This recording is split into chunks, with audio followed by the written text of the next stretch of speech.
Guys എല്ലാവർക്കും നമസ്കാരം. ഇന്ന് നമ്മൾ കാണാൻ പോകുന്നത് നമ്മുടെ വീട്ടിൽ പാചകം ചെയ്യുന്ന ചിക്കൻ കറിയാണ്. ഇന്ന് നമ്മുടെ വീട്ടിലൊരു ചെറിയ ഫംഗ്ഷൻ ഉണ്ട്. അങ്ങനെ ഒരു ചിക്കൻ കറി ചെയ്യാൻ പോവുകയാണ്.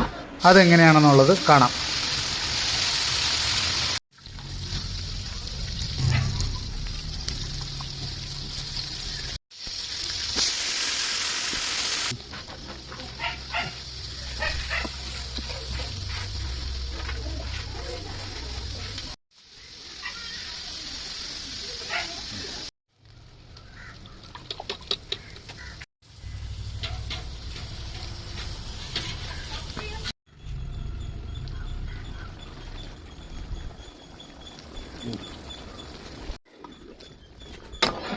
സത്യം പറയല്ലേ, ഈ മസാലയൊക്കെ ഇട്ട് ഇളക്കി വന്നപ്പോഴുണ്ടല്ലോ, ആ ചിക്കൻ കറിയിലെ ഒരു ഫ്ലേവർ വേറെ ലെവൽ, വേറെ വൈബ്, വേറെ മൂഡാണ്.